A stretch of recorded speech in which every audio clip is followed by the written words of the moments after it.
The biggest secret isn't buried, it's beating inside your heart. When I walked back into that house, I didn't know I was stepping into an abyss where love and sin become one. Part 1. The shadow in the hallway. Sometimes the person who saves you is the one who destroys you. The rain in suburban America doesn't just fall. It punishes. It washed over the windshield of my old sedan, blurring the world into a gray, unrecognizable smear. I sat in the driveway of my childhood home, clutching the steering wheel until my knuckles turned white. 35 years old. My husband was in an orange jumpsuit. My bank accounts were frozen. My dignity was a memory. Mark was gone, swallowed by a federal investigation into narcotics. I was the collateral damage, the wife of a ghost.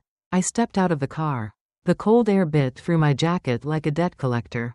I carried one suitcase. It held everything I had left. The door opened before I could reach for the bell.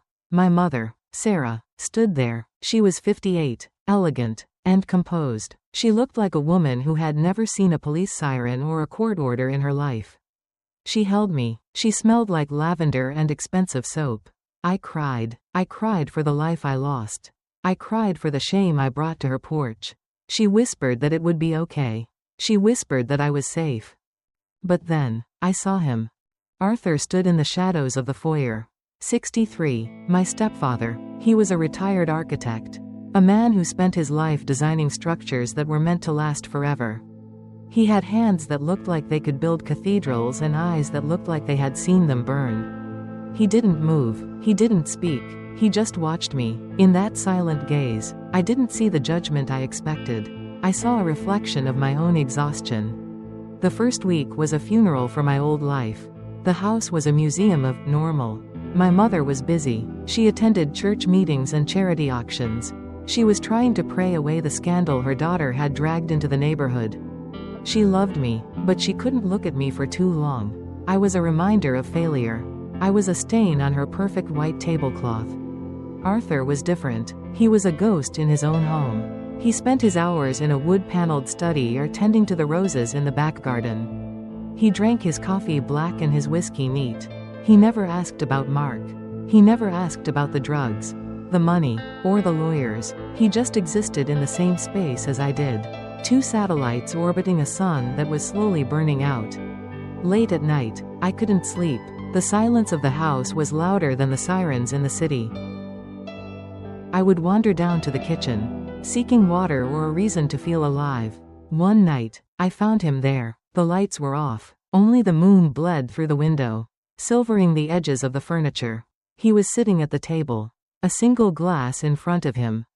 "I can't sleep either," he said. His voice was deep. It had a texture like old velvet and gravel.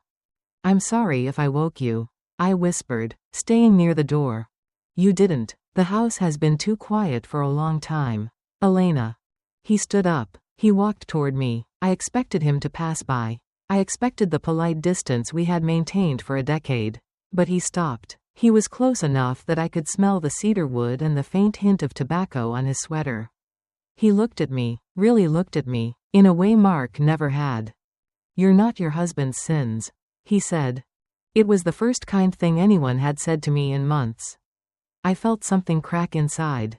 A dam breaking. I started to shake. I didn't want to cry again. But the weight was too much. He didn't hug me like a father. He didn't pat my back. He simply placed a hand on my shoulder. His grip was firm, steady. It was the only solid thing in my crumbling world. Then came the storm. A week later, the power went out during a massive thunderhead. The sky turned a bruised purple. Thunder shook the floorboards. I have always hated the dark. It feels like the walls are closing in, whispering all the things you want to forget. I stumbled out of my room, searching for a candle, for a light, for anything. I met him at the top of the stairs. A flash of lightning illuminated the hall. For a split second, I saw his face. He wasn't looking for a candle. He was looking for me. "Elena?" I reached out blindly. I found his chest. My heart was racing. I was terrified of the storm. But I was more terrified of the heat radiating from him. "I'm here," he said. He didn't let go. His hands moved from my arms to my face. His thumbs traced my jawline. It was a transgression. We both knew it. This was my mother's husband. This was the man who shared her bed, her name, and her life. But in that darkness, Sarah didn't exist. The law didn't exist. There was only the rain and the electricity in the air. He kissed me. It wasn't a mistake. It wasn't a slip of the tongue. It was a deliberate, desperate act. It tasted like whiskey and secrets. It felt like falling off a cliff and finally realizing you have wings. I should have pushed him away. I should have screamed. Instead, I pulled him closer. I climbed him like a mountain. We moved into my room, into the pink-walled sanctuary of my youth, and desecrated it. The bed creaked under the weight of a secret being born. Every touch was a betrayal. Every breath was a lie. We were drowning in each other. And for the first time since the police raided my house, I felt alive. The next morning, the sun was blinding. The power was back on. Sarah was downstairs making breakfast. She was humming a hymn, her voice light and airy. Arthur sat at the head of the table. He was reading the newspaper. He looked perfectly calm. He looked like the man he was supposed to be. I walked in. My legs felt heavy. My skin felt like it was on fire. I sat across from him, unable to look at my mother. "Sleep well, dear?" my mother asked, pouring me orange juice. "The storm was loud," I said. My voice didn't tremble. I was surprised by how easily the lie slid out. It was as if I had been practicing for this my whole life. I looked at Arthur. He didn't look up from his paper. But under the table, his foot brushed against mine. A secret signal, a tether, a promise of more. We began a dance of shadows. We found pockets of time that didn't belong to us. When Sarah went to the grocery store. When she stayed late at the library. The house became a labyrinth of hidden glances and silent agreements. A hand on a hip in the pantry. A whispered word in the garage. I hated myself. I looked in the mirror and saw a monster. I saw a woman stealing from the person who gave her life. But then I would see Arthur. I would see the way his eyes softened when he looked at me. I would feel the way he held me, as if I were the most precious thing he had ever designed. He was 63, and I was 35. We were at different ends of a journey. Yet we were walking the same path of fire. "We can't," I told him one afternoon in the garden shed. The air was thick with the scent of damp earth. "I know," he whispered, pressing me against the wooden wall. "She's my mother." "I know. This will kill her." He stopped. He looked at me with a sadness so profound it hurt to watch. "It's already killing us, Elena. To stay away is to die slowly. To be together is to burn. I'd rather burn." And so, we burned. We convinced ourselves it was temporary. We told ourselves that when Mark's trial was over, I would leave. This was just a fever. A madness born of trauma. But the trial dragged on. Mark took a plea deal. 10 years. 10 years of being near Arthur. 10 years of this poison. The first year turned into the second. The second into the third. We became experts in deception. We learned the creaks of every floorboard. We knew Sarah's schedule down to the minute. We lived in the cracks of her life. Sometimes, the guilt was so heavy I couldn't breathe. I would sit next to my mother on the sofa, watching a movie, and I would feel the ghost of Arthur's touch on my skin. I would see her smile, so innocent and trusting, and I wanted to scream the truth just to end the tension. But Arthur would catch my eye from across the room. He would give a small, imperceptible shake of his head. "Not yet. Never." We were bound by a cord of sin. In the 4th year, the letters from prison changed. Mark's handwriting became shaky. He stopped talking about the future. He was sick. He was dying. The news hit the house like a bomb. My mother was devastated. She insisted we bring him home. Arthur stood by her side, comforting her. He played the role of the supportive husband perfectly. I stood in the corner, watching them, my mother, my lover, my dying husband. The truth was coming home, and I wasn't sure any of us would survive it. Part 2. The Weight of Mercy. The hardest lie to tell is the one whispered to a dying man. The ambulance arrived at 2 p.m. on a Tuesday. The flashing lights felt like an intrusion. A neon scream in our quiet, leafy neighborhood. Mark didn't walk into the house. He was wheeled in. He looked like a sketch of the man I once knew, pencil-thin lines. Gray skin, and eyes that seemed too large for his hollowed face. The cancer had eaten the muscle, the arrogance, and the strength of the man who had once built a criminal empire. He was placed in a hospital bed in the downstairs guest room. It was the same room where Arthur and I had shared a desperate, silent afternoon just weeks prior. Now, it smelled of antiseptic, morphine, and the slow, heavy scent of a body shutting down. My mother, Sarah, was a whirlwind of tragic devotion. She adjusted his pillows. She wiped his brow. She played the role of the merciful matriarch with a grace that made my stomach churn. She believed we were a family coming together in a time of crisis. She saw me as the grieving wife and Arthur as the pillar of strength. She had no idea she was living in a house of mirrors. Arthur remained distant. He stayed in his study more than usual. He was an architect, a man who understood load-bearing walls and structural integrity. I think he knew the structure of our secret was reaching its breaking point. We couldn't touch. We couldn't whisper. The presence of Mark, the man we had both betrayed, was a physical barrier in every hallway. I spent my days at Mark's bedside. It was a penance I didn't ask for. I held his hand, the skin feeling like wet parchment. He would look at me with tears in his eyes, his voice a raspy shadow of what it once was. "I'm sorry, Elena," he would murmur, over and over. "I ruined everything. I took your life and threw it away for easy money. I'm so sorry." I would nod and squeeze his hand. I would tell him it was okay. I would tell him to rest. Every word was a jagged piece of glass in my throat. How do you accept an apology from a man you've spent 4 years betraying with your own stepfather? The irony was a cruel, suffocating weight. Mark was asking for forgiveness for his crimes, while I was committing a crime against nature every time I looked at Arthur across the dinner table. The nights were the worst. I would lie in my room upstairs, listening to the hum of the oxygen concentrator from the floor below. It sounded like the ticking of a clock. Each breath Mark took was a second closer to the end, but also a second deeper into my own guilt. Sometimes, when the house was finally silent and my mother had fallen asleep from exhaustion, I would creep out of my room. I wouldn't go to Mark. I would go to the top of the stairs, where the shadows were deepest. Arthur would be there. He would be standing in the dark.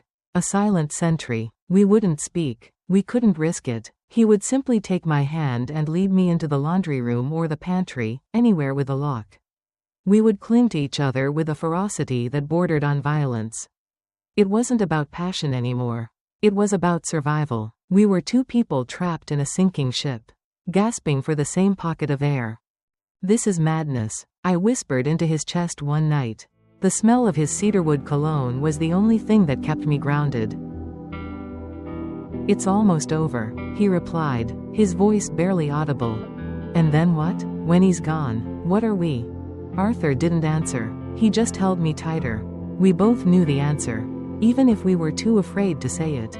When Mark died, the reason for my being in this house would die too. The lie would have no more cover. We were 4 years into a secret that had no future. And yet, we couldn't let go. As Mark's condition worsened, the atmosphere in the house became electric with tension. My mother started noticing things, not the affair, but the cracks in our composure. She saw the way my hands shook when I poured Mark's medicine. She saw the way Arthur avoided looking at her when I was in the room. "You're working too hard, Elena," she told me one afternoon in the kitchen. She was making tea, her movements slow and deliberate. "You and Arthur both. You're carrying the weight of this whole house on your shoulders." She walked over and placed a hand on my cheek. Her touch was warm, maternal, and utterly devastating. "I don't know what I would do without you both," she said. "You're the only things holding me together." I had to turn away so she wouldn't see the tears. I wanted to tell her. I wanted to scream the truth. To break the glass. To end the charade. I wanted to tell her that the daughter she loved and the husband she trusted were monsters. But I looked at her tired, hopeful face, and I realized that the truth wouldn't set her free. It would incinerate her. So I went back to the guest room. I went back to the man who was dying and the man who was killing my soul. Mark's final days were a blur of morphine-induced dreams and agonizing clarity. He started seeing things. He would point to the corner of the room and whisper names of people long gone. But sometimes, he would look at the door when Arthur walked past. And a strange expression would cross his face. Not anger, not suspicion, something closer to recognition. It was as if, in his proximity to death, the veils of the world were thinning for him. He was starting to see the invisible threads connecting us. One evening, while Sarah was at a brief church service to pray for a peaceful passing, it was just the three of us. Mark was drifting in and out of consciousness. Arthur stood at the window, looking out at the rain. I sat by the bed. Mark suddenly gripped my wrist with surprising strength. His eyes snapped open, clear and piercing.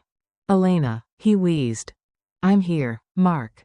He looked past me, his gaze fixing on Arthur's silhouette at the window. Arthur didn't move, but I saw his shoulders tense. "The architect," Mark whispered. A ghost of a smile touched his cracked lips. "He builds beautiful things, doesn't he?" My heart stopped. I looked at Arthur, but he remained frozen. Was Mark hallucinating, or did he know? "Rest, Mark," I said, my voice trembling. "I will," he said, his grip loosening. "I will. But remember, the foundation. If the foundation is rotten, the whole house falls." He closed his eyes again, sinking back into the pillows. The silence that followed was heavy enough to crush the air out of the room. Arthur finally turned around. His face was a mask of stone, but his eyes were wide with a terror I had never seen before. We were 4 years into the lie, and the house was finally starting to shake. Part 3: The Silent Witness. The most dangerous person in the room is the one who stays silent. The monitors hummed. It was the only sound left in a house that had once been filled with the music of my mother's laughter and the steady rhythm of Arthur's footsteps. Now, the air was thick with the metallic tang of medicine and the heavy, sweet scent of lilies that Sarah kept placing by Mark's bed. They were flowers for a funeral that hadn't happened yet. Mark was fading. Every breath was a struggle. A wet, rattling sound that seemed to pull the very walls closer. He spent most of his time in a morphine haze, talking to people who weren't there. But in the rare moments of lucidity, his eyes would find me. They were no longer the eyes of a criminal or a provider. They were the eyes of a man standing on the edge of a great dark ocean, terrified of the tide. Arthur had stopped coming into the room. He spent his nights on the porch, the glow of his cigarette a lone red spark in the darkness. We were 4 years into our secret, and the weight of Mark's dying presence had turned our passion into a cold, hard stone. We didn't touch anymore. We didn't whisper. The guilt had finally outgrown the desire. We were just two people waiting for a ghost to leave so we could face our own shadows. One rainy Thursday, the end finally came. The sky was the color of a bruised plum. My mother had gone to the kitchen to make more tea, her endless, nervous ritual. I was alone with Mark. His hand reached out, trembling, searching for mine. I took it. His skin was cold, like river stone. "Elena," he whispered. It was barely a breath. "I'm here, Mark. I'm right here. I failed you." He struggled to get the words out. Tears leaked from the corners of his eyes, disappearing into his hairline. "The drugs, the money. I wanted to give you the world, but I only gave you a cage. Forgive me. Please, tell me you forgive me." The room felt like it was spinning. Here was the man who had ruined my life, asking for absolution. And here I was, the woman who had spent 4 years in the arms of his host, unable to offer him the truth. I felt like a hypocrite, a liar, a parasite. My throat was tight with a scream I couldn't let out. "I forgive you, Mark," I lied. It was the final lie in a mountain of them. "It's okay. Just rest."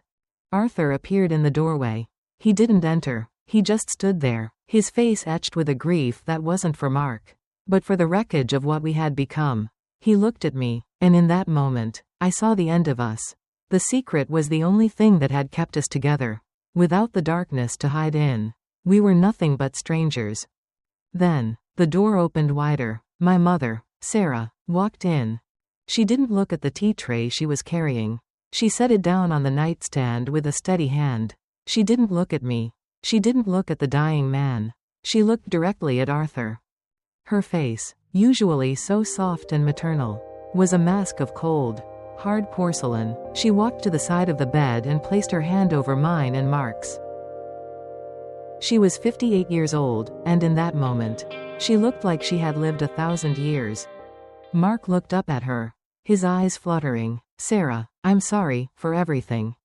But Sarah didn't look at him. She kept her eyes fixed on Arthur, who had withered under her gaze. The silence in the room was deafening. It was a physical pressure, a vacuum that sucked the air out of our lungs. "You have nothing to apologize for, Mark," Sarah said. Her voice was calm, too calm. It was a voice that had been practiced in the dark for a long time. "You don't need to ask for forgiveness." She turned her gaze to me, then back to Arthur. A small, bitter smile touched her lips, a smile that contained 4 years of agony. 4 years of watching, and 4 years of knowing. "Because I already knew," she whispered. "I have known everything since the very first night." The world stopped. I felt the blood drain from my face. Arthur slumped against the doorframe as if he had been shot. The air in the room became ice. "Every late-night walk," Sarah continued, her voice never wavering. "Every whispered conversation in the garden. Every creak of the floorboards in the guest room. I heard it all. I saw it all." "Mom," I gasped, my voice failing. "I stayed silent," she said, looking back at the dying Mark, whose eyes were now closing for the last time. "I stayed silent because I wanted to see how far you would go. I wanted to see if the daughter I raised and the man I loved had any soul left at all. I kept the house quiet so you could hear your own sins. And now, the house is finally empty." Mark's hand went limp in mine. The monitor emitted a long, steady tone. He was gone. But none of us moved. The death of the man in the bed was nothing compared to the death of the family in the room. Sarah stood up, smoothing her skirt. She looked at Arthur one last time, not with anger, but with a devastating pity.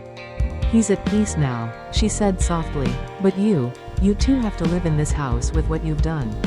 And I will be here to watch you do it." She walked out of the room, her footsteps steady and rhythmic, leaving me and Arthur alone with a corpse and a truth that would never let us go. We were no longer lovers. We were no longer family. We were just two ghosts trapped in a beautiful house, waiting for a fire that would never come.